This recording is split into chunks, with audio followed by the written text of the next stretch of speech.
السلام علیکم ورحمۃ اللہ وبرکاتہ۔ بسم اللہ الرحمن الرحیم۔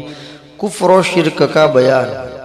مسئلہ، امام ابو حنیفہ رحمۃ اللہ علیہ فرماتے ہیں کہ جو شخص یہ کہے کہ میں اپنے پروردگار کو نہیں جانتا ہوں کہ وہ آسمان میں ہے یا زمین میں ہے تو وہ کافر ہو گیا، اور اسی طرح جو شخص کہے کہ اللہ عرش کے اوپر ہے اور میں نہیں جانتا کہ عرش آسمان میں ہے یا زمین میں ہے تو وہ بھی کافر ہو گیا، جیسا کہ الفقہ الاکبر میں ہے۔ قال ابو حنیفہ رحمہ اللہ تعالی: من قال لا اعرف ربی فی السماء او فی الارض فقد کفر، وکذا من قال انه عن العرش ولا ادری العرش افی السماء او فی الارض الى آخرہ۔ الفقہ الاکبر بیان اصول الایمان، جلد 1 صفحہ 135۔ امام اعظم ابو حنیفہ رحمۃ اللہ علیہ فرماتے ہیں کہ اگر کوئی آدمی ایسا کہتا ہے کہ میں اپنے رب کو نہیں جانتا ہوں کہ وہ آسمان میں ہے یا زمین میں ہے، یعنی مجھے پتا نہیں ہے کہ زمین میں ہے یا آسمان میں ہے، تو اس طرح کہنے والا آدمی کافر ہو جائے گا۔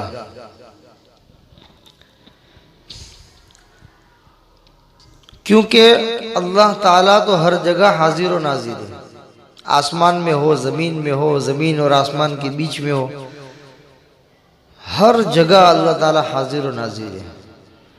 اس لیے اگر کوئی آدمی یہ کہتا ہے کہ مجھے پتا نہیں ہے کہ اللہ آسمان میں ہے یا زمین میں ہے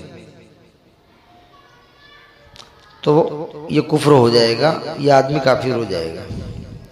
اسی طرح کوئی آدمی کہتا ہے کہ اللہ عرش کے اوپر ہے لیکن مجھے یہ پتا نہیں ہے کہ عرش آسمان میں ہے یا زمین میں ہے، یہ کہتا ہے کہ اللہ تو عرش کے اوپر ہے لیکن عرش آسمان میں ہے یا زمین میں ہے اس کو میں نہیں جانتا ہوں، تو ایسا کہنے والا بھی کافر ہو جائے گا۔ فقہ اکبر کے اندر یہ مسئلہ لکھا ہوا ہے۔ مسئلہ، کسی نے مصیبت کے وقت کہا کہ پتہ نہیں اللہ نے مصیبتوں کے لیے ہمارا گھر ہی دیکھ لیا ہے، یہ کفر ہے۔ مصیبتوں کا آنا اللہ کی طرف سے ہے، اللہ جسے چاہے مصیبت میں مبتلا کرے، جسے چاہے راحت سے نواز دے۔ اگر کسی کے یہاں مصیبت آئی ہے تو وہ اللہ کی طرف سے آئی ہے، اس کے اوپر صبر کرنا چاہیے۔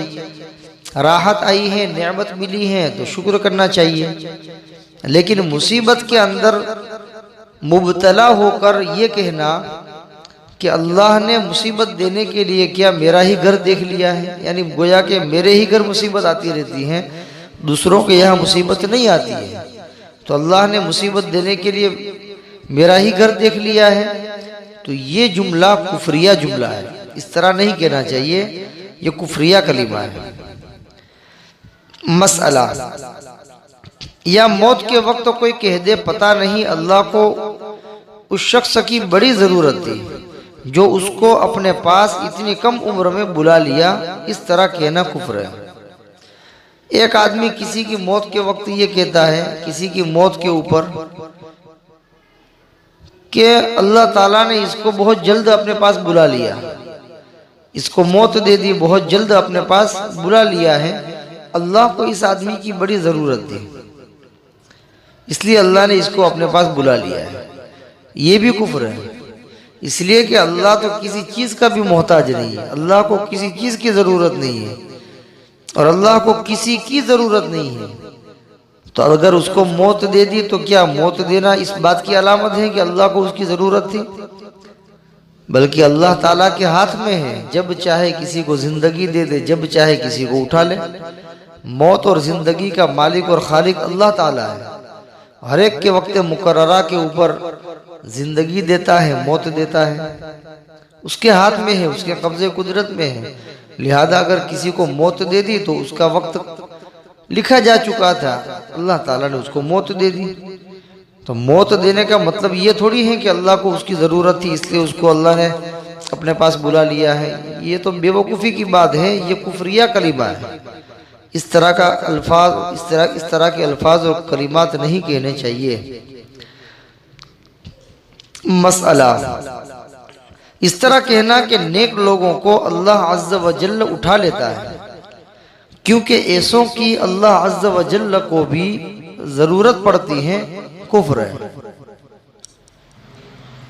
عامتاً لوگ کہتے ہیں کہ جو اللہ والے لوگ ہیں اللہ تعالیٰ ایسے لوگوں کو بہت جلد اٹھا لیتا ہے۔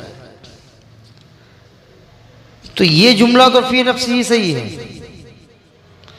جیسے ہم بولتے ہیں کہ آج کل دنیا سے اللہ والے بہت جا رہے ہیں، نیک بندے، اللہ کے مقرب بندے بہت جا رہے ہیں، علماء کرام بہت جا رہے ہیں، ہم اس طرح بولتے ہیں۔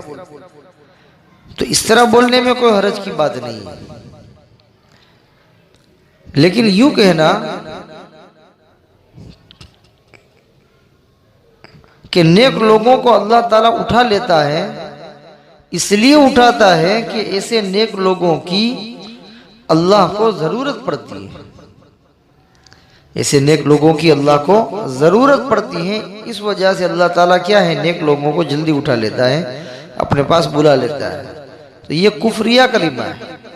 اس سے پہلے مسئلے کے اندر جو تشریح کی وہی تشریح یہاں ہے کہ اللہ کو کسی کی ضرورت نہیں ہے، وہ تو اس کا وقت طے تھا، اس وقت کے اوپر موت آ گئی اور اللہ نے اس کو اپنے پاس بلا لیا۔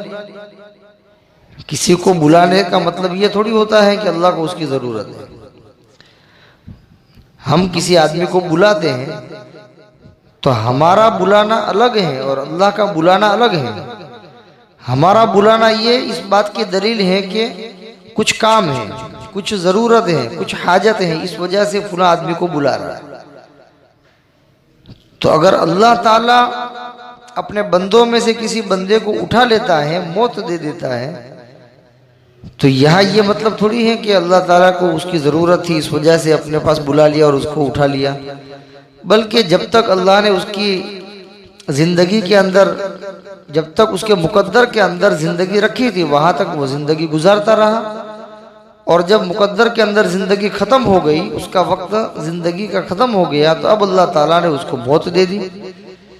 لہذا یہ کہنا کہ اللہ کو نیک لوگوں کی ضرورت ہے، اس وجہ سے اللہ تعالیٰ نیک لوگوں کو اپنے پاس اٹھا لیتا ہے، بلا لیتا ہے، تو یہ کفریہ جملہ ہے۔ اس میں تو گویا کہ اللہ کی ذات کو محتاجگی کی طرف لانے والی بات ہے، یعنی اس میں اللہ تعالیٰ کو محتاج بنانے والی بات ہے کہ اللہ کو گویا کہ ضرورت ہے، حالانکہ اللہ کو کسی چیز کی ضرورت نہیں، اللہ کسی چیز کا محتاج نہیں، اللہ کسی کا محتاج نہیں، اس کو کسی کی ضرورت نہیں ہے۔ لہذا ایسے جملے سے بچنا چاہیے جس کے اندر کفر اور شرک واقع ہوتا ہو۔ اللہ تبارک و تعالی کفریہ و شرکیہ الفاظ سے اور غلیظ اور اللہ کو ناراض کرنے والے کلمات غلیظہ سے پوری امت مسلمہ کی حفاظت فرمائے۔ وما علینا الا البلاغ۔ السلام علیکم ورحمۃ اللہ وبرکاتہ۔